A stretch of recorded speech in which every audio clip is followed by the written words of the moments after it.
everybody. Happy Wednesday. Hey, that was what a last 10 minutes that was. Goodness me. It's interesting. It's just keeping life from being boring.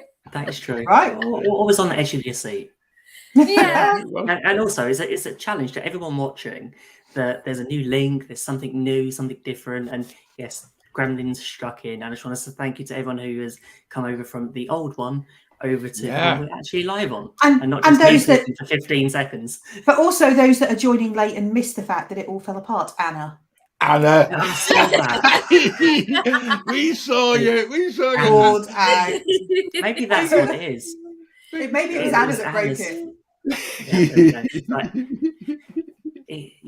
It's like she's going to be late, so she's making everyone else late. Mm-hmm. That's good. But you can't start the show without Anna. There we go. That's it. So, what are we talking about tonight? I thought he has a really cracking intro, Ben. All that, I know. When it's all nicely, sort of, really well, sort of planned and all that, and then the proverbial hits the fan, and you suddenly think, "What do we do next?"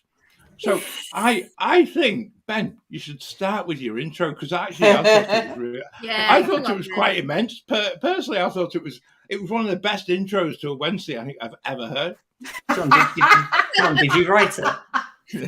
Because it was a lengthy intro, so I know it was. It was John, if you wrote the intro, I'll be here till 9:30. It was thorough, Ben. That's what I thought. Yeah. It was the Sid Eagle version. Yeah. Oh my goodness. Shall I give the intro a go? Go on. Summarise it. Go on, and I'll summarise. I'll just say it really quickly.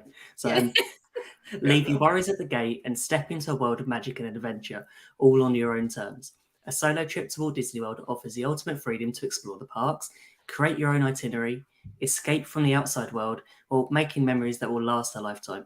Walt Disney World is one of the most popular tourist attractions in the world, attracting millions of visitors each year, as we know that with the lots of the queues. While many of us enjoy visiting the parks with friends or family, there's something uniquely rewarding about taking a solo trip to Disney World.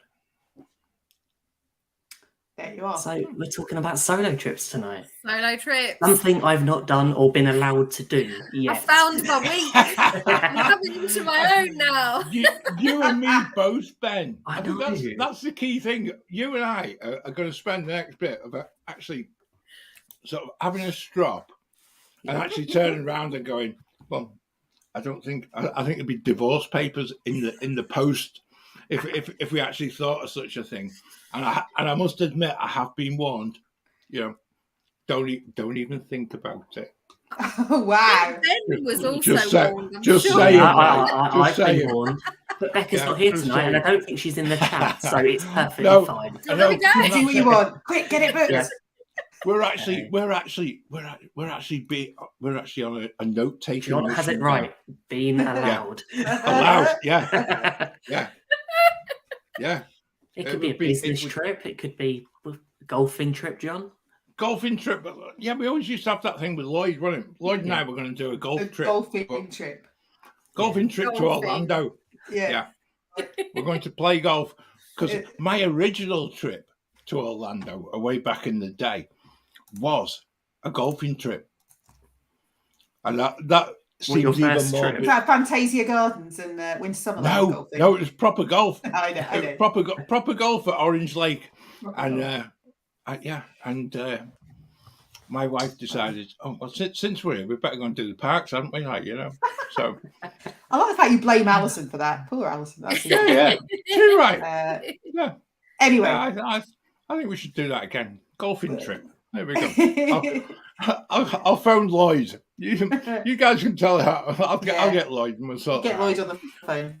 But it is an intriguing one because actually, I actually think for the two of you who have done solo trips, this intrigues me greatly, and it actually, it inspires me in some ways because I think it goes against what your natural thought of what a holiday should be, and it goes against that whole thing of like having people around you to, that you feel responsible for, and you feel as if you've got to carry the cases and you've got to carry the bag and all that, all the bad bits. Yeah. However, we digress because actually, apart from Anna, who has already got mentioned, there's absolutely loads of people in the chat. I know. I'm just like, yeah. And again, don't worry, I'm not ignoring everyone. I'm just going to update the link on Facebook because it broke earlier. As we know, technology. Right. We'll take those people. You carry on, Ben. You can say hello to everyone, and we broke the internet. I'll be unsociable for a minute. Like Wreck-It Ralph broke the internet. It's like, geez, Waffle broke the internet. So. Let's say hello to a few people. I'm just having a quick look. There's so many comments that I've got about. Now, I know before we broke it that Marla was first in. I saw that, Marla. You were first in a rainy Southern California. And Heather. Marla, then Heather. And then Portwood Travel. So Neil and Karen at Portwood Travel. And anyone from the UK who's watching and wants to plan a trip anywhere in the world, give Portwood Travel a little look because they are remarkably good. And actually, Neil is coming up on a future podcast. Just saying, like. Just throw that in. Wendy's here, Carrie is here, Anna, you're late. Hi, Carrie. You're in. In case people don't know, and they think I'm just being really rude, Anna's like my best friend. So she can be here. I can be rude. She's doing it back to me in the background. I can hear her from here. Anna with the I don't know. I wish I could see Anna. I wish I could see Anna at the minute because I know what she's doing at this moment in time. Two-fingered salutes and all that at the screen. Kathy's here. Mahima's here. Carrie.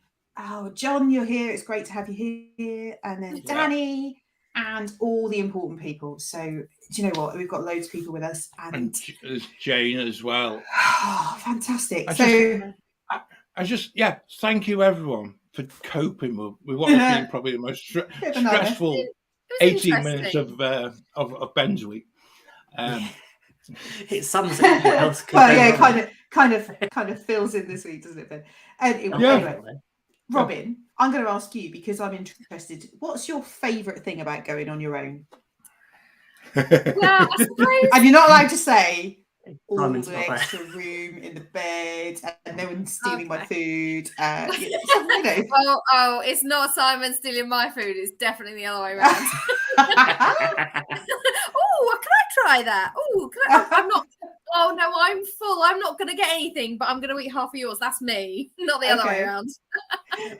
I feel like I need a little bit of a disclosure. Like I do solo trips, but I have so many friends that live there, so it's kind of part solo, part not. But what's my favourite thing? So I know that other people might say their favourite thing is getting to do exactly what you want when you want. You don't have to think about anyone else. You can just go where you want, eat when you want. But that's like a trip with Simon anyway. So, and yes, Carrie has said in the comments there, Simon, not having Simon snoring next to me. No. I do think it's doing what you want when you want. So if I want to stand on Main Street for 4 hours and watch the trolley show over and over again, I don't have to worry that I've got someone with me that's like, we've seen it now, can we go? Yeah, come on, like really. And I think that is the probably the highlight of just being able to do what you want without having to worry on compromise, because obviously we all compromise. Oh, you want to go ride that? Okay, let's go ride that. Or you go do that, then I'll do that. Just doing it all on your own terms is quite nice. What about you, Claire? Do you know what? So obviously I did 2 solo trips last year and they were very, very different. And unlike you, like the first trip, I spent a lot of time with friends, which was amazing, and got to hang out with some lovely people, some of whom are in the chat tonight. In December, when I went on my own, it was much more a solo trip. And I did do some hanging out with friends, but I also spent quite a lot more time on my own. And I think the thing that I found really positive was like, I remember that when I was in Epcot, and actually I went from doing one attraction and then I was going to go and I had a lightning lane for Guardians. And I was like, I've got like 20 minutes before it's like, oh, do you know what? I'm just going to go and do solo single rider for test track. And then I was like, oh, actually, I want to go and get a drink. So I'll do that as well. And there wasn't any necessity to have a conversation with somebody about, shall we do this? Or should we do this? Or should we do this? I was like, do you know what? I'm just going to wing it. I'm going to go here. And then I don't want to go and do that yet. I'm going to swing around somewhere else. So the ability to chop and change what I had in my mind is what I wanted to do. But actually, I did something completely different. And I didn't have to agree that with anyone or okay it other than myself, which was quite cool. So I could just like, just wing it a little bit, which is totally not what we normally do. Oh yeah, those two things don't belong together. Wing it and go to Walt Disney World. And that's the thing, Ben. It's even like I didn't book any restaurants at all when I was there in December, and I think I utilised the opportunity to go and eat in the lounges and to really make the most of Disney transportation, and mixed it up, and went on a bus to here and then got the monorail to there, and tried to explore as much as I could on my own, it was nice actually to go and do different things that I probably wouldn't have done if I'd been there with my family, just because the amount of time it takes to have a conversation about, shall we go and do this? And then everyone to go, oh, let's do this first because we said we'd do that. And then we'll go in to get on the monorail. And suddenly it's taken an hour and a half to get over to the Polynesian. Whereas it's me. I was just like, I'm just going to go. Everyone has a different opinion. When you're in the park, no matter how much planning you've put into it, there's always someone that goes, oh, I don't fancy doing this, but I've spent months planning this. And you change your mind. If you're out there solo, you can do what you want. When you want. That is exactly. And you can eat and drink what you want. Yeah. And I had an evening in Disney Springs on my own where I ate and drank exactly what I wanted. Did you struggle back to a hotel? Maybe. Do you remember getting back to the hotel? I do remember getting back to the hotel, yes. And then I sat in Barcelona Lounge, which was lovely when I got back there. But I think that opportunity to just completely not have a plan, but still enjoy it and still be able to do all the things that you would normally do was quite cool. I remember my first kind of more like a solo trip. I stayed in a hotel. I stayed with my friend Liz, who used to live in Florida, but she was going back to work, and I booked into a hotel on my own for a few days because Anna, I can't believe you just done that. I love that. I'm just going to say, Anna and I are going together in December. Just saying. So beware Walt Disney World at the beginning. When in December, Claire? I think you might be there as well. So look out. I think we need a video trip report of what goes on. I don't think you do. That goes on the other channel, I think. I think, what goes on tour stays on tour. Right. I was saying, when I went on a trip and I did a few days, I stayed in a hotel and I did have more solo time. While Liz was working, she'd come in the evenings. But I found that I got to day 4 and I hadn't been on any rides, which is unusual because I was watching the shows, I was watching the parades, watching the fireworks, eating and drinking a lot, let's be honest. It got to day 4. I think I'd been on the People Mover, and I was trying to count back what someone said, how many rides have you been on? It took me a minute to realise I actually had only been on the People Mover, hadn't been on anything else. Yeah. And I think that's sometimes the beauty of just taking, because I'd sit down on one of the few benches you can find and just people watch. Yeah. I think that's the thing, isn't it? I found that I probably didn't eat until, and there was a couple of really strange things that happened, particularly in December. There was one day, the day that I went to Epcot, I don't think I ate anything until like 4:00 in the afternoon, because I was like trying to get to places and then I get distracted and do something else and go and watch Voices of Liberty, and actually they're on again in 10 minutes, so I'll stay and watch them again, and stuff like that. But then I realised, because actually, as strange as people might think, I'm not very confident when I'm in a place where I don't know people. And it wasn't until I met up with Zach Brown in the afternoon at about 5:00, I realised I hadn't actually spoken to anyone all day. Not even a cast member? I'd said thank you when I got off the bus, And I said thank you, please, and thank you to cast members, but I hadn't had a conversation with a single person. That verbally. Intrigues me because all day. There's Catherine Wood in the chat asked a question about she's thinking about booking a solo trip, but was worried that she get lonely with no one to talk to and then regret it. And actually, I think that's a really pertinent point because certainly from my perspective, that's the bit that I enjoy most about time in the parks is the fact that you're able to instantly share with other people. And I'm guessing that you guys, Mary's comment. I'm guessing you guys are not going to have any issue of just like making people listen to you. And it's just like, anyway, if you're home, you can appreciate silence. And the dad, Mary, I must admit. Yeah.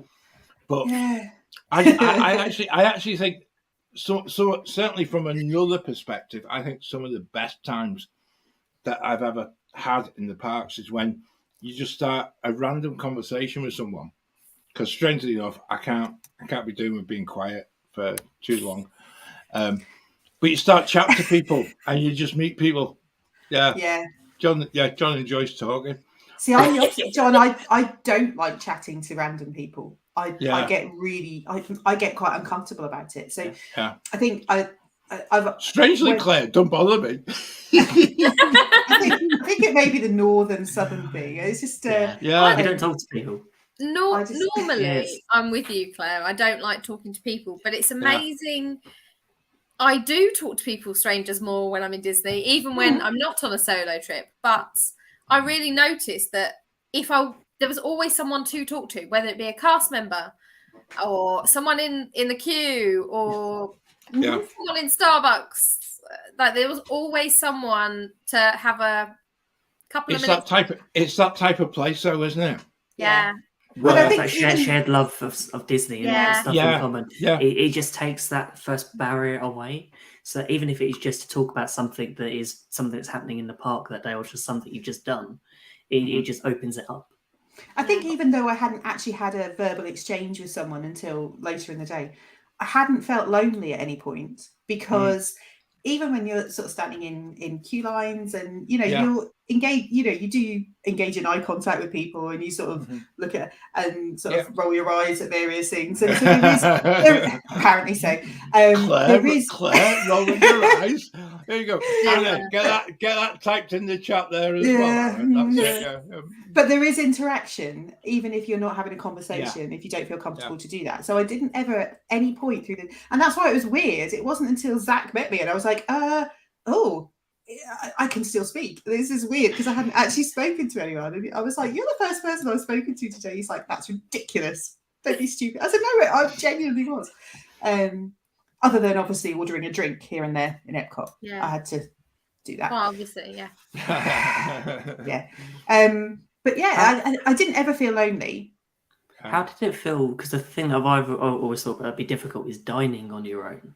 And I know there's been a few comments about it in the chat. Are you more likely to book an ADR to know you've got a place to sit away from people? Or would you prefer to be in sort of more hustle and bustle of like a counter service where you're not sure? There's a third option that you haven't covered. Order it and take it back to your hotel room. Well, maybe there's a fourth option. Sit at the bar. At the bar. So go to a table service without a reservation, sit at the bar. You have an interaction with bartenders, can be quite friendly, especially if you're on your own. There's other people that sometimes are one or two people. I mean, I've met some great people that I'm still in touch with at the bars in Disney. So I agree with you though, Robin. I certainly, not that I'm still in touch with them, but I did sit at the bar and have a drink in Barcelona, but different night, and had a chat with some other people who were there for a press event or something. And they were obviously Disney people and they were having a conversation and they included me in that conversation. The bartenders were fantastic. And we're very engaged in the discussion as well. So it was like this whole round robin chat of people that didn't know each other, which was great. I did when I went in May last year, I did book one ADR and I was really careful. I was really, and if you've watched the show before, last year, you'll know that I was really nervous about going on my own. And dining on my own was one of the things that had really spooked me a little bit. And I was like, oh, people are going to think that I'm, on my own. I've been stood up, Look at her. She's sad cow sitting on her own in the corner. I'm having a me party. It was really strange. But I was really careful about where I booked. So I booked an ADR actually for Skipper Canteen, because obviously I'm a massive Jungle Cruise fan. And it was great because I had a chat. I had a really great interaction with my server.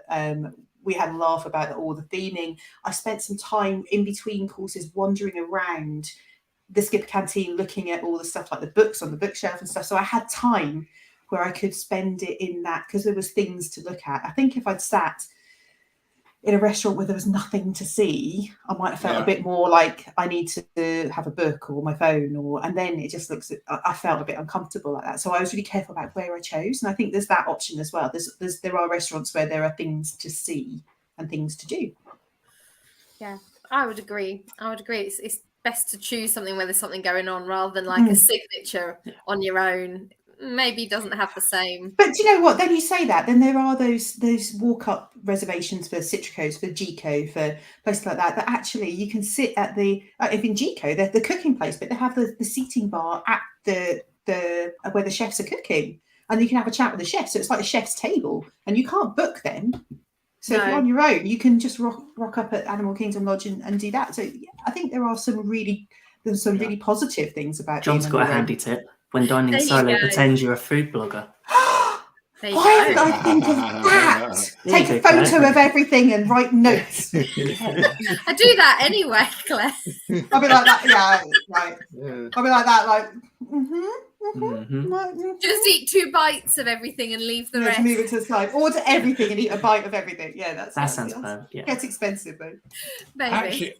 I actually wonder, is it maybe something as well that even without a reservation, if you're just a party of one, and you could basically rock up anywhere at all, and they will generally always be able to find you a table, because in the bigger scheme of things, you're easier to seat and to feed. I think it all depends on the restaurant. Party of 5 or 6. If you're just turning up, but if you're trying to book an ADR for one person, it's really difficult. You have to. Yeah. I found it was actually much easier. They don't like that. They don't like that, Claire. No, book for 2. And especially at the Magic Kingdom resorts, you cannot book for 1. And I am going to assume it's something to do with people trying to park for free and then just not turn up. And right, who knows? $10. Right, okay. I don't know. But you can't book a table for 1. Okay. You can't, but you can book for 2, and then that's okay. It's like if you can't get a table for 4. Yeah. This is going off topic completely. If you can't get a table for 4, try and get a table for. Try and get a table for 3, because last time, and this is a friend said this to me, and I'm going to quote him. Last time I looked, they don't use triangular tables. So you can't get for 4, try for 3, because you're likely to have a table for 4 with an empty seat. So I remember on our first trip after I think it was in November 2021, and we had an issue with, I think it was Tusker House or Homecomings, one of the two, but we could only book a reservation for 10. There's only 2 of us. It was like, okay, well, it was like, you can sit that end and I'll sit up here. Oh, that was like Beauty and the Beast. You could have been just thinking that. Maybe they were just they were just racking up the prepaid tips that they were guaranteed of having. It's over 6, you have to.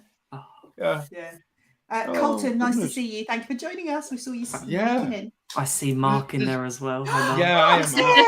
And I like everyone that's turning up slightly late because they missed what happened at the beginning. Missed all the drama. Yeah. And do you know what? Do you know why that is? It's because nobody knows what time it is in our country at the minute. If they live in the US, because the times we're completely away from that 5-hour. 5-hour difference. It's only 4 hours. But next week it changes back to the way it was. Thank goodness. But you know what? Thank goodness. This is like the worst. It's the worst timing ever. So our clocks go forward the night before I fly. Oh my word! So I realised, Claire, I actually would not be able. I would not be able to sleep I didn't Because realise this until that is about my 2 nights. worst. Like, That was my worst nightmare. Oh no! I'm now not going to be able to sleep on Everyone Saturday needs to night phone on your me. behalf. Everyone needs I'm to just phone me on like- Sunday morning to make sure I'm up. Get up, Claire, no. get up. Like the Mickey what- wake-up call. We'll have it from all the people. What a thought! Oh my Oh. word! No, I feel that like- gives I me feel a like- heat. And the Toolman That's a Taylor. positive way of looking at it. Where's Al? You're 1 hour close to your holiday. Claire, Lisa's got the right idea. Right, Yeah. Lisa. Yeah. And at least your times change before you've flown as well. Because we had it on the day of landing. So, and this I'm was in gonna November, gonna- and it was like, okay, we woke Brutal. up at 2:00 in the morning, thought, I'm going back to bed. And then it was like, woke up, and it's still 2:00 in the morning. I'm going to channel my inner Heidi on Sunday morning. As if anyone know what time it Time is. is. And yeah, so wear my plaid. Anyway, Wow. so we've talked about the good things about traveling solo. There are, I think there, it is, no trip is all perfect. No. What are some of the drawbacks of? We've talked about trying to book a table on your own in ADR. That's Yeah, challenging. that definitely can be a drawback. What other things do you think are tricky about traveling Price. solo? I think because a lot of things maybe are priced for, when you think the rooms, they're sort of always geared for 2 or 4 Yeah. or Mhm. 5, and it's one of those things, you're still paying for the same room and it's the same cost. So that's same one about- thing. If you hire a car as well, you're still paying the Mhm. same So price. it's you I are. guess so, Yeah. When normally going for family, you either split it or it's just the way it is. You're paying for more Yeah. people for the same cost. So it's that sort of thing adds up to it. What is it? This is strange because it fits in with something we talked about in the podcast as well about flying and airports and stuff like that. But what's the actual flight experience like when you're on your own? Is there a better chance of getting an upgrade? Because Not in my experience. Okay. There you go. That's because you always fly upper class anyway. There's Unless you're flying the plane, Robin. There's nowhere else to go. You can't go any further left. When I used to, up until I had a cheap flight for a solo flight that I booked really cheap during the pandemic. Yeah. I always, not only did I fly economy, I used to fly hand luggage only. Yeah. So I used to fly proper cheap, the cheapest I could get it. No, that's interesting. And also the fact that, I think between you and I, Claire, is when you've had years of experience of, you've got kids on a flight with you, probably being on a plane and having nothing to worry about, of nobody prodding the seat in front too hard because it's going to annoy people. It must change that whole flight experience for the better. Do you know what? It was really, really odd, and that was one of the things that I'm not the best flyer anyway. I get quite nervous on flights. So usually, actually having the kids with me and Dan around actually makes it less stressful because I can concentrate on them, particularly if Millie's sat next to me. I can chat to her, and that distracts me a little bit. But when I was on my own, actually, I've actually found it a little bit harder. Although the cabin crew were far more attentive when you're on your own, and I found it it was a lovely experience. I had good flights, apart they were a bit choppy, one of them, but they were great, and I was happy to do it again. Once I'd done it once, I was okay. I just want to pick out something that I saw Danny putting in the chat, which is really exactly how I felt, which is safety. So actually, you had a word with me about this, Claire, before you actually went. And I remember the conversation. It's a really great point. Well done, Danny. I like that. Yeah. And actually, the first trip that I took, I did hire a car on my own. I was there for 5 nights. And that was because I absolutely, and I still maintain this, I do not feel comfortable getting in a taxi or an Uber or a Lyft on my own. Totally agree. That's just my choice. So I hired a car. When I went back in December, I just used Disney transportation and sucked up the amount of time that it took out of my trip, and enjoyed the waiting for the bus. Yeah. But I felt more comfortable waiting for the bus than I would have done getting in an Uber. Yeah. So yeah, absolutely. I think it's a really important thing. I also wouldn't. I don't think so. I did stay off site in a hotel on the 192 on my own for 4 nights. and I did notice that I didn't feel 100% safe. And I'm not saying the hotel wasn't safe, but I felt I was aware that I was on my own. Yeah. And when I stay in Disney and I'm on my own, I don't have that same anxiety. It's strange, isn't it? Maybe it's silly because there's danger everywhere, obviously. But I feel like in Disney, you mitigate it a little bit. You can always go to the front desk. There's always someone there that will help you out with something. Yeah, it's a bit different. That's very true. Yeah. So I definitely feel that I prefer to be in Disney. I did not rely on transport, by the way, on that one. I had my own car when I stayed. Yeah. Because I would not have. I wouldn't stay off site without a car. And actually, when I was there in December and I didn't have a car, I did get a Zuba a couple of times. I had a friendly friend with a car who was happy to drive me. But I just, it is that anxiety of I really don't want to get in a car on my own with someone I don't, and I don't know, I shouldn't feel like that, and I'm angry that I do. I'm really quite angry that I do feel like that, but I do, and therefore I wouldn't. Yeah. I agree with Jane's comment of what Jane's put on there, because even though me and Becca, we use Ubers and Lyfts while we're over there, it's changed a lot since the first time we used it in 2014. There's a lot more. It's all about safety first on the app. So when you go in there, it's there for you to share your location with someone. So as long as someone else is in the area, but then it's also to know you don't know. It's something also that we used when we were both there together. We'd never got in an Uber on our own. So it was just handy. And I always have the app open to make sure that they're going the route that they say we're going there. Because we've had that issue before where, and this was back in 2016, we were with my mum and dad, and it was like, there's 9 of us and we had 2 Ubers, and one of us left 10 minutes earlier than the other one, but arrived 10 minutes later because they decided to go a different route. Oh. Yeah. And you see, it's like something out of a horror movie for me. This is like, in my brain, I just overthink the whole thing. So it's just easier to go. You're on holiday. You want to relax. So if you don't want to feel anxious, spending more time and getting on sort of Disney transportation fixes it, or hiring a car, do what makes you happy. Is your trip. Yeah. There's a lot of chat in the in the chat about transfers from the airport as well when you're on your own, and the cost effectiveness of getting a solo transfer, or whether you should get Mears or things like that. I wouldn't. I looked at it for me at different options, and I ended up on the Sunshine Flyer because it was $12 or something ridiculous versus 30 something in an Uber. So I got a Sunshine Flyer, and I was on the Platypus, which made my day. Being a Phineas and Ferb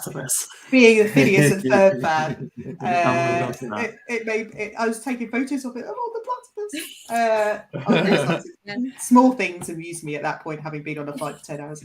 Well, I did it the other way. I had a friend pick me up, but I took the Sunshine Flyer back. So I think there are options when you're on your own that make those bus transfers. They are going to be safer, hopefully. And make you feel safer. But, they're comfortable and perfectly fine. Just takes a little bit longer to get to your resort because you swing around. And I know somebody said, where do you stay? And Robin, you said you do a mixture, don't you? You stayed off site, you stayed with friends, you stayed on site. Disney, yeah. The 2 times I've been on my own, I've stayed at Grandestino Tower both times, just because it's actually quite a nice central location. And 3 bridges, just saying. Barcelona Lounge. Still not being. You've got to do it, Robin. I know. I keep saying this, but then I December. Don't get that's it. December. That's our night. We'll go to we'll go to 3 Bridges. Anna's up for that. Good. I know she is. I've already booked it in, so we'll do that. You just tell me what day. I'll be there.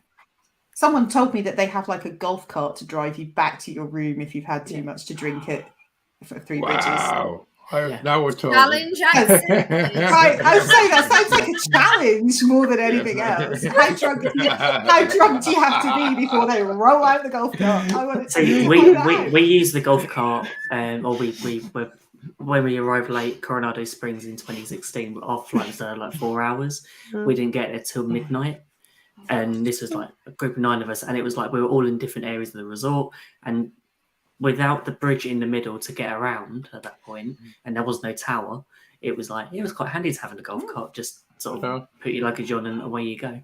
Yeah. I'm just thinking though, is it one of those things that if you get a little inebriated, do you get one of them stickers, like you used to get when you rode up front on the monorail? Or I got drunk at Disney. No, it's just like I got taken home on the golf cart. Maybe there could be a pin, a special pin for anyone. That would be so cool. If they had to pick you up, they had to give you a pin as well. It's like an achievement badge. I had to get the golf cart home. I love that. Well, I've got this image of the golf cart fitting in the lift. I think that's such a great idea, John. And I was just thinking, how cool would it be to be able to put that on your sort of your CV, golf carted home? It's like being on doing the Run Disney events, when they sweep the people who are too slow. It'd be like that, you're too drunk, get the golf cart. Brilliant. I got drunk at Three Bridges. That's going to be on our t-shirts. I'm feeling some new merch coming on already. Yeah, definitely. Yeah, Neil, that's a great idea. Right? I like that. Yeah. Amazing. Oh, goodness me. Oh, just while Neil was mentioning merch as well, because actually for Portwood Travel, on his last trip, he actually designed some t-shirts, right, that they've used for some of their promo stuff, right? But he's got the most amazing map that he kind of evolved from someone else's idea of all the different transportation at Disney. Now, since I know he's still listening and since we're live, then maybe that would be a nice idea. Just saying, because that was a fantastic t-shirt. And can we put a golf cart on it? Everyone knows how much I like t-shirts. I think all the transportation options on the front and then the golf cart on the back. And the golf cart. Alternative transport. Wonderful. See, I know we've done the talk about a few years ago. We did the Skyliner crawl. Yeah. Maybe we need to do something. Right, if you've got a golf cart, where would you go on property? Ben. Slowly everywhere. No, Ben. What we need, right? Yeah, is a live show in December, right? with Robin, Claire, and Anna, right? Simon's going to be Simon can drive the golf cart. Oh, there we go. Simon could be in charge. Designated driver. That would be the greatest show that we've ever done yet. Oh my life, Simon! Good luck. It's more likely to be me, the babysitter. Pouring Simon into the golf cart. We need to let Disney know in advance what's going to happen in December. For fun is the surprise. Yeah, John Self. Yes, we've done after-hours shows before. When back in the distant past, when we used to go live once a month on a Friday, and they were late. Yes. It was good fun, though. It certainly was. And also, I think Anna's up for it. I definitely think Anna's. She was. Anna's that's it. She's leading the way. Oh my life! So, in terms of solo trip, obviously we've talked about having moving back on topic seamlessly. Well done. I'm just aware that we're not talking about what we should be talking about, and these good people in the chat may have joined to talk about solo trips. I think there's a lot more love for a live show where we're all drunk and. Did we talk about a gin roulette at Barcelona Lounge last time? Oh my goodness, that would be amazing. Yeah. We tried to do that, but the person serving us in Barcelona Lounge wasn't really that sort of. We said, well, we'll have any gin, and it was like, well, what one would you like? And it's like, no, that's not really.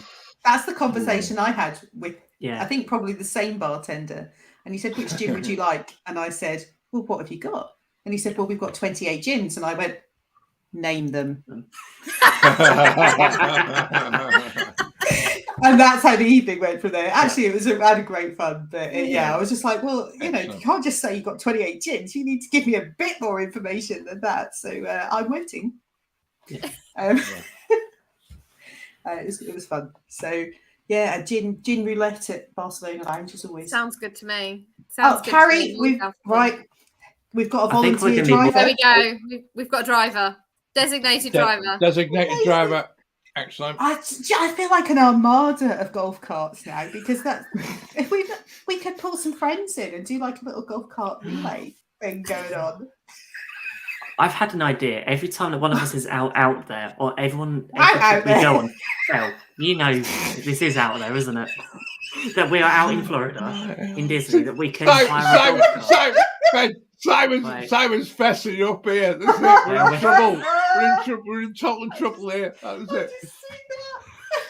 Yeah, Simon, turns out he's not as good at golf as he thought he was. Doing donuts. He didn't enjoy the golf, threw a fit, and just refused to play. Brilliant. Oh, joyriding. Okay, Simon, you're on the golf trip. That's it. You've made it. You've made it. Oh my goodness. I've spent my entire lifetime trying to teach 2 kids that no matter how bad your golf is, you don't throw a paddy in public. Yes. You just like, don't break your clubs. Don't throw your clubs. Yeah, you might be inwardly absolutely creased. But yeah, that'd be great. I'd like that, Simon. Yeah. There was a question earlier, going back on topic with solo trips. How long do you normally go for on a solo trip? Is it less than you would if you're going with family? Yeah. Because it's one of those things. Sometimes everyone has a different way of doing a holiday. I think it's less because I miss Simon when I'm away without him. So I tend to go for shorter time because I'm sad and I don't want to miss him too much. Yeah. I do go for less time. I don't miss Simon. Are you sure, Claire? Are you sure? It's not what you said before. You weren't meant to know about that. So I do go for less, but mainly because you get much more done. So you don't need to be there for so long. So my solo trips, my solo trips I've done for 5 nights, which from the UK is quite a short trip. I've gone on the Thursday and then flown back overnight on the Tuesday, arriving back on the following Wednesday. So I think it is, and it's actually quite a nice length because there's time to do all 4 parks and a little bit extra and get Disney Springs. But you don't feel it's overwhelming in terms of the amount of time on your own. So that's what I was going to ask. Do you feel as if you kind of burn the candle at both ends, though? You go absolutely for early mornings and late nights, totally, and then you come home and then you realise, my word, I need another 4 or 5 days because actually I need to recover from the trip. Yeah, I'm not in the room waiting for Simon to get ready. I'm awake, so I'm getting dressed and I'm going out. I'm not waiting. I think that's the thing. Yeah, that's the thing. You just get up and go. Or actually, for me, like the first night, often, when you're there, particularly with kids and young kids, Millie's 10 now. So when she was younger, even just thinking about going into a park that first night, when you arrive maybe 4 or 5 o'clock in the afternoon, by the time you get to your hotel or your villa, it's like 7. Then you got to eat something, and it's like, there's no way I'm going to a park tonight. I'll just get up early tomorrow morning. I'll be awake anyway. I'll just do the crack of dawn at a park tomorrow. When I've been on my own, both times I have absolutely gone straight to the park. So I've dumped my bags at the hotel in the room, done the straight to the room thing on the app, thrown my bags down, quickly got changed, head to the park, and I'd been there till park closing, and then gone and had something to eat afterwards. And I was wide awake. So it was weird. Didn't feel tired at all. Yeah, I'm the same. I go for longer park days. I think again though, because I spend some time like sitting and just people watching, I am resting in that because I love a bit of people watching. I like sitting with a drink and just watching everyone go by. Yeah. So I think because you rest a little bit when you do things like that. And you've got the plane journey to rest on the way home. Yeah. No, I don't rest on the way home. I think we're still recovering from our trip in December. So it was literally, we were, I don't know, getting back to the hotel room, it must have been about 1:45 to midnight. And we were up at like 5:30, 6 o'clock, breakfast, into the park. Yeah. Oh, not that bad. That's too much. It was a 7-day trip, and it was Christmas, and it was like, and we knew we had to be up early. You had to be in there. But it was incredible, and I wouldn't have changed the way we did it at all. Yeah. And you can sleep when you get home. Right. Yeah. I think that's a really if you are on your own and you're paying more to be there because you're not splitting the cost with anyone else, actually you want to get your money's worth as well.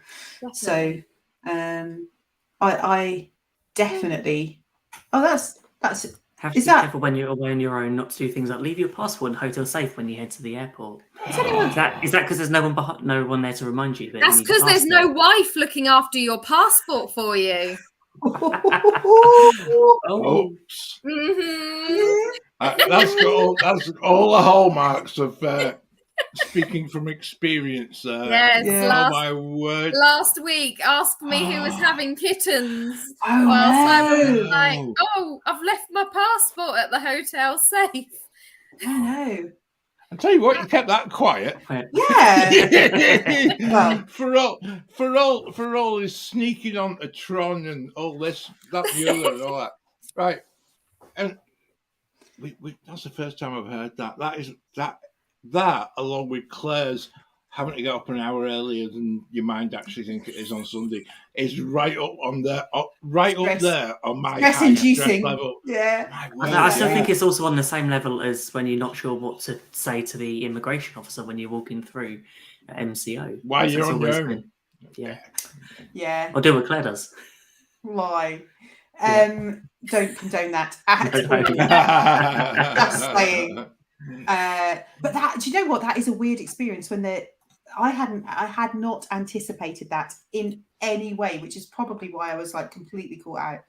When the immigration officer saying to me, "How many days are you here? How long are you here?" I'm like, "I'm here for 6 days." Okay, that's a very short trip. Yes, it is. Why are you here? I'm going to the parks. And are you meeting anyone? No. So you're on your own. Have you got any cash? No. So you're on your own for a few short trip, no cash, and you don't know anyone. And I'm just like, yeah. I've never had any experience like What's that. the problem? What's the Never. problem? And then the second time I did it, it was Terminal C immigration officer who was adorable. And he said, "Have you got anything to declare?" And I was like, "I've got some cheese." And he's like, "That's fine. Off you go. Have a great trip." And I was like, "Okay." I mean, I have had them be quite grumpy with me in the past. Why are you coming so often? What are you doing here? But I was with Simon at that point. Whenever I'm on my own, they're really friendly and nice. You're blaming Simon for that. Yeah, it's definitely Simon's influence. I don't know why it sounds suspicious, but it clearly did to that particular gentleman who was losing your phone, Danny. Losing your phone. You can get a replacement passport. Oh no, that would be my nightmare. I've broken my screen on holiday. Oh yeah, me too. And that was like, okay, where's the nearest Apple store? I'm going to go and get it fixed. Yeah. That would be which was a good excuse to go to Cheesecake Factory. To lose my phone on my own on a solo trip would be horrific. That would that would be a nightmare. Yeah. I was interested. You know, you're talking about how long you would go for. Catherine in the chat has a wonderful comment. It's just any longer than a week, and I'd probably fall out with myself. I thought, that actually just about sums up being on your own for that length of time, and it would be that would probably be the sort of There's only so much overthinking one person can do. Yeah. I love that comment. I just think it's brilliant. Yeah. So I've got a question for you, Claire. What do you think your top tip would be for someone going solo?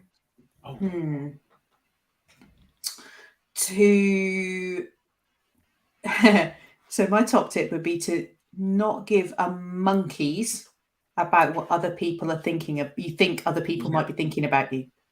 So I had an experience where I was stood in the queue for Kilimanjaro safaris, and as I was on my own and the queue was 90 minutes, I didn't care. I was going to join it because that's what I wanted to do.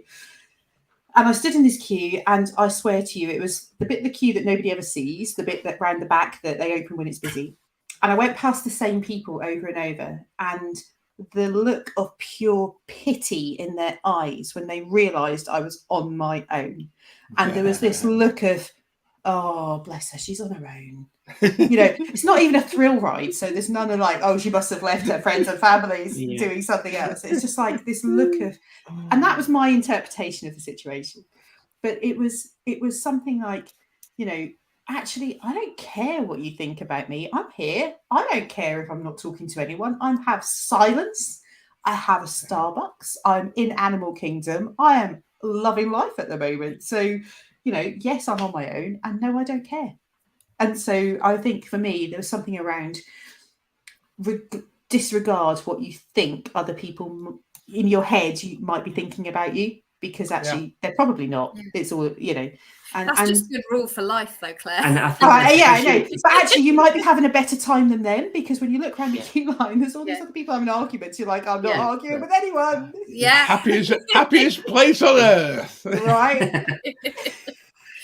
I think mine would be try and make plans with someone, maybe someone you know online, or maybe someone you know through the Great British Mickey Waffle that lives in Florida. Try and make a plan to do something with someone, so you know you've got some time with another person. And if you don't know anyone and there's no one going at the same sort of time, maybe try and arrange a tour. And then you've got some people you'll have an interaction with for a couple of hours in the day. And then that's, if you're worried about going on a solo trip, that could be a good way, so you know that you're guaranteed to talk to someone else. On a tour. And I know it leads perfectly into promoting our next podcast, where we talked about tours at Disney World, that actually there are so many sort of different tours you can do. That I'm just going to put a card. I think I have a card ready for it. You've broken everything else tonight. I know, so there we go. Hey, look at that. There we go. There we go. Yeah. And do you know what? We had so much fun recording that the other day. I'm just going to say now, when you listen, not if, because you're all going to listen. I've got to listen to it and edit it. That's going to be when that podcast comes out on the 1st of April. Listen to the end. That's all I'm going to say. Just stick with it right to the end, because I'd say stick with the last half an hour. Oh my life! Yeah. Listen to the beginning bit. It's boring. Go to the end and listen to the last half hour. You can thank me later for that, because it was something else. It's next level. It was. I'm laughing. I think it might be one of those ones we do a live reaction to later in the year. Watch party of it. I think we should. It was Becca just having to take her glasses off and wipe the tears from her eyes. Watch it on YouTube, because you'll see our faces and the moment you know the moment we're talking about. It was epic. So, but we do talk about tours. Just looking at the comment from Carrie. I know, Carrie. No, I was just about to say that, because actually, Carrie, what you said there is the most beautiful thing, because it actually epitomises everything that we're trying to do as a YouTube channel, anything like that, about being positive, about being supportive for anybody else. And we know that you guys are so close to the parks as well, but to have somebody come out and say that is absolutely beautiful. So thank you so much.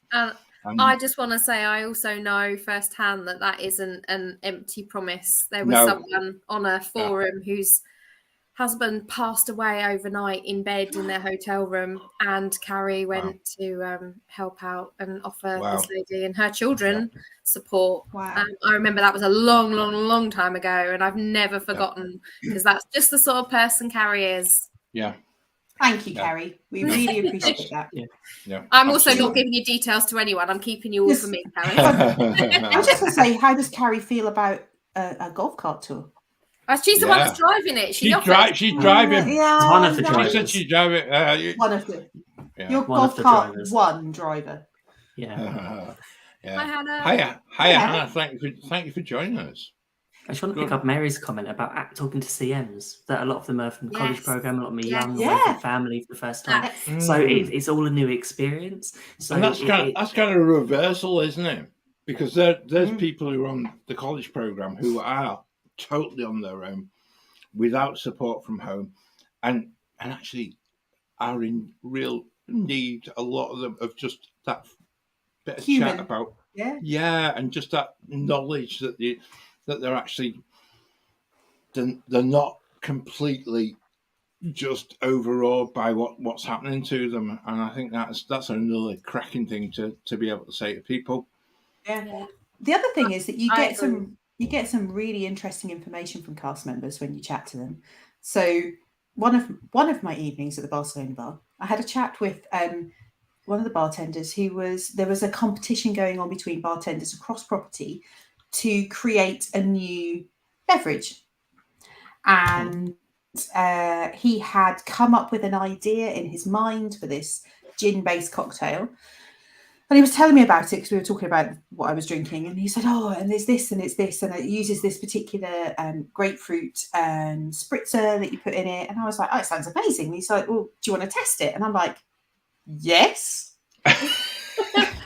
Why did I know you were going to say that? That was exactly.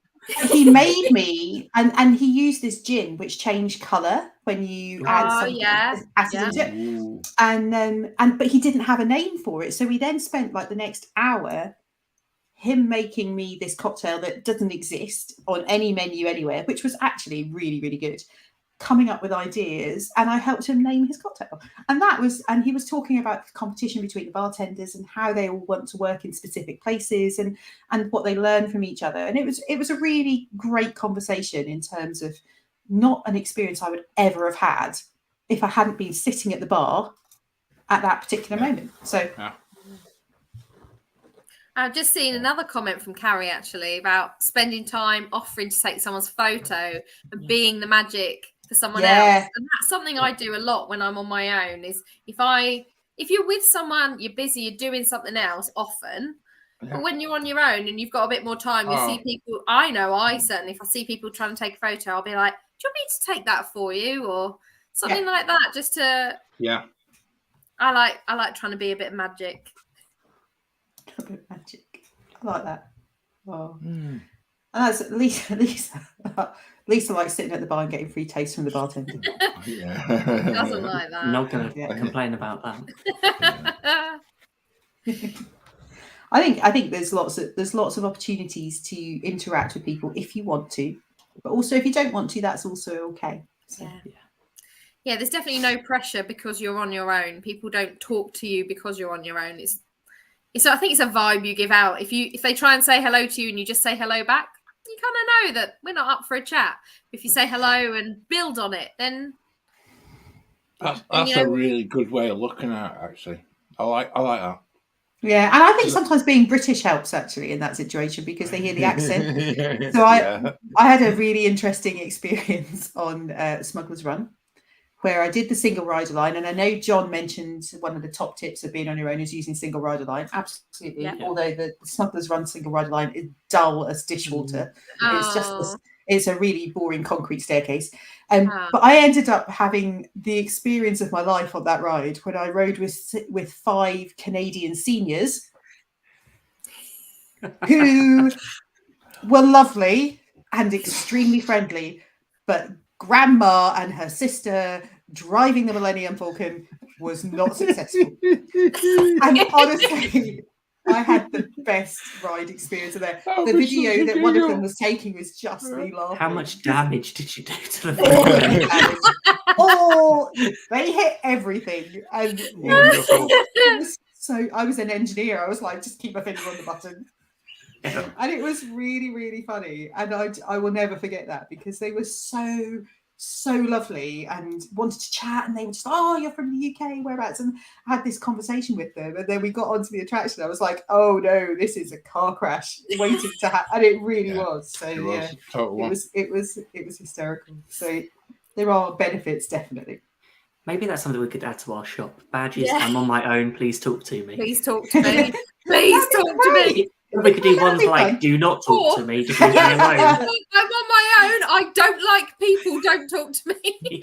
Or I'm with my family. Please talk to me. Please talk to me. Please distract me. I like it when you go to what's the restaurant with the Forrest Gump restaurant, Bubba Gump's, where it's like stop, don't stop. If you had something like the sequence that reverse, talk to me and don't talk to me. That's what we need. That's what we need. That's brilliant. It reminds me of a song, and I can't pick the song in a minute. Talk to me, don't talk to me. There's not a solo in that, is there, John? No, there isn't. You're Oh, all right. Anna's got it right. Not a people person. person. Just a badge that says not a people person. Yeah. That's me. Definitely. See, I thought of annual passes too much because all I could see in is that not annual pass equal person. I always read hashtags wrong, but there we go. Yes, Yeah, like Susan's album party. Do you remember that? Yes. It was Susan Boyle, and it was the hashtag was Susan's album party. Write it down and have a look at what you think it could spell.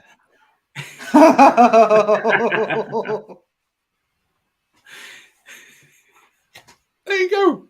I remember that. It's never Comment forgotten. for the evening. Yeah. Comment for the evening. Anyone wants to put it in the chat, then please do. For everyone else to enjoy. YouTube might ban us. You never know. Maybe not. I think it's been a very interesting evening talking about solo trips. Yeah, it has. And so, John, are you going to book a solo trip if Alison lets you? Yeah. I might just book one anyway. I actually Just book it and just say, there you go. I'm off these dates. Yeah, I'm more interested in going in December with Claire and I want to be part of that chaos. It is going to be the place to be. We're going to do the golf cart tour, the Skyliner tour. We're going to go and find the pickle in the pouch. We're going to do it all, John. I've got 5 days just annual. to make me. See, that's I don't think you can get away with it, Ben. No, I don't think Becca will be too happy. No.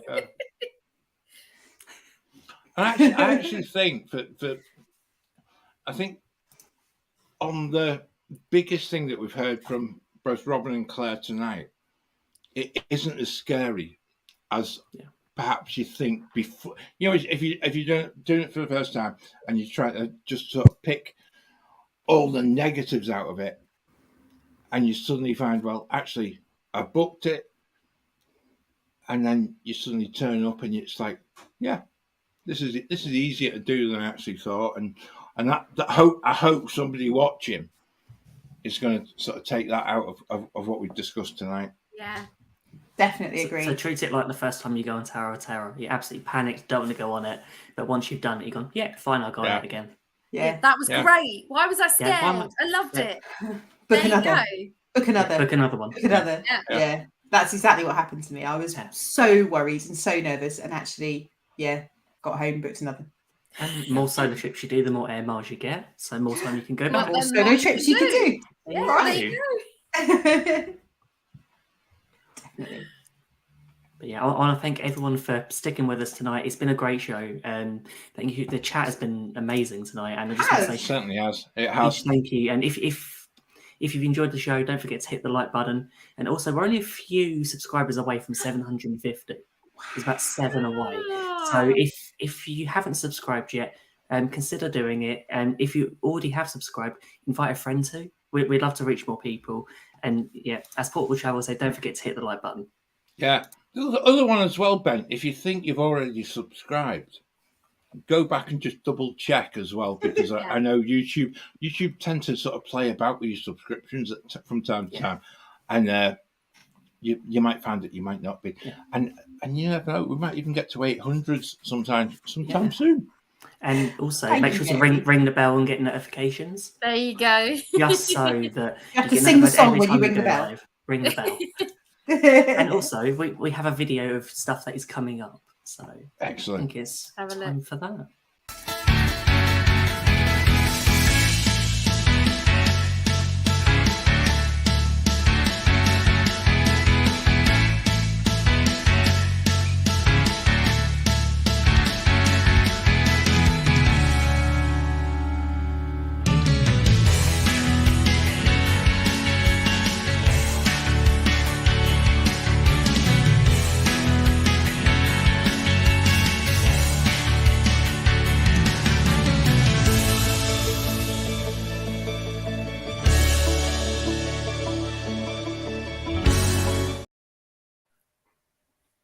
I can't wait to discuss classic and closed attractions. I'm so sad that I'm not going to be here next week. Oh, you're going to be missing out. Yeah, you won't be saying that while you're over there. That's it. You'll be like, just saying this time next week. I will be in Hollywood Studios. And We don't care. We're going to Fantasmic. Not listening. Hoping not to get. This sounds awful. You're going to get as wet wet again. as I did in December. But yeah. So Claire's family, who previously haven't been to see Fantasmic, yeah. but Claire has. When Claire tells I'm make go and sit at the front, I'm just going. I'll go and get. Just going to go get drinks. I'm going to get Zach Brown back, and he can go and sit in the front row with them and get wet again. Still not forgiven.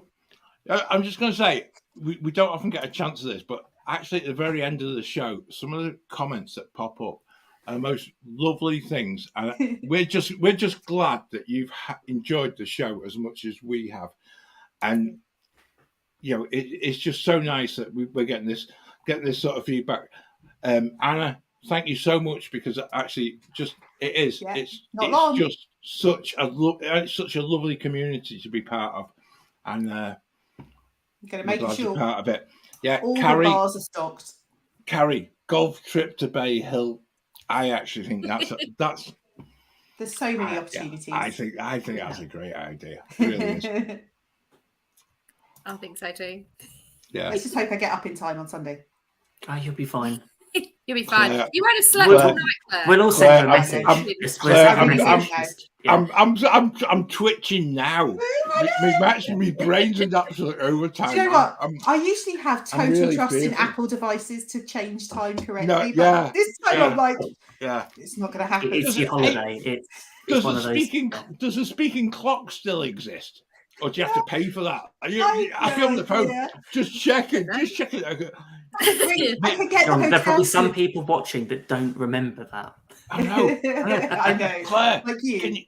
Can you? I remember it. You need to leave the telly on or something and put a TV channel that's got the time in the corner. I'm so worried about it. I'm actually worried. The hotel you're staying I am. I'm not even going. I'm not even going over it. The hotel could do a wake-up call, but then I'm worried that they won't get it right. And now there's so much. There's so much in this. I can't deal with it. Stay tuned for our socials on Sunday morning, where we see Claire panics about whether she's on time or not for her flight. Yeah. Can I just, before we finish, I know we're trying to finish. Jeff and Angela from Desire Dreams. I just drop in at the end. It's the perfect time. You're late. You missed it. Hello, guys. Really, thank you ever so much for joining us. You missed all fun. Go and watch Go watch it back. Go watch it, but we might need to just adjust the link on YouTube, because I have removed the link. The first show was only one now on our channel. The first show was really quick. Chris, brilliant. Just go to the airport now. Chris, I love that. Chris, on your wavelength. That's it. Chris, that's exactly what I would be doing, I think. Yeah. It's like, I can get away with it now. Just do it now. That's it. That's kind of how I feel. Oh, yeah. So thank you again for joining us today. And I think there's just one thing left to say. Claire's going on holiday. Claire's going on holiday. Claire's going on holiday.